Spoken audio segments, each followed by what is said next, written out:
কাউকে ফোন দিলেন, ফোন ধরলো না, সাথে সাথে কখনোই দ্বিতীয়বার ফোন দেওয়ার চেষ্টা করবেন না। কোনো মানুষের সাথে সম্পর্ক হওয়ার আগ পর্যন্ত তার সাথে ওভার ফ্রেন্ডলি হবেন না। যখন কোনো মানুষের সাথে কথা বলতে যাবেন, অপর দিকের মানুষের কথা শুনবেন, তারপরে রেসপন্স করবেন। কথা না শুনে না বুঝে রেসপন্ড করার জন্য ব্যস্ত হয়ে পড়বেন না। নিজের লাইফটাকে সবসময় প্রাইভেট রাখার চেষ্টা করবেন। আনটিল আপনি লাইফে সাকসেসফুল হচ্ছেন না, সব প্ল্যান সবার সাথে শেয়ার করবেন না। অ্যান্ড মোস্ট ইম্পর্টেন্টলি, যদি আপনাকে কেউ সাহায্য করে তাকে কৃতজ্ঞতা জানাতে ভুল করবেন না। চাই মানুষকে কেউ কখনোই পছন্দ করে না, তাদের সবাই হেডেট করে বা অনীহা করে। ধরুন কোনো ব্যক্তি আপনার কাছে বারবার টাকা ধার চাইতে আসছে, কিন্তু আপনার প্রয়োজনে সে কখনোই আপনাকে সাহায্য করে না, অবশ্যই আপনি তাকে পছন্দ করবেন না। আবার ধরুন আপনি একজন স্টুডেন্ট, এক্সাম রুমে আপনার সামনের সিটে বসে থাকা ছেলেটি প্রতিটা সাবজেক্টে আপনারটা দেখে লিখছে, অথচ কোনো সাবজেক্টেই আপনাকে সাহায্য করতে পারছে না, অবশ্যই আপনি তার উপর বিরক্ত হবেন বা আর কখনোই তাকে দেখাবেন না।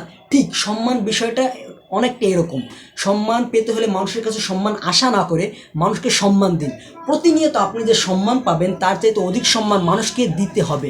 তা এই কথাগুলো যখন আপনি মাথায় রাখবেন, দেখবেন মানুষ আপনাকে সম্মান করতে শুরু করেছে।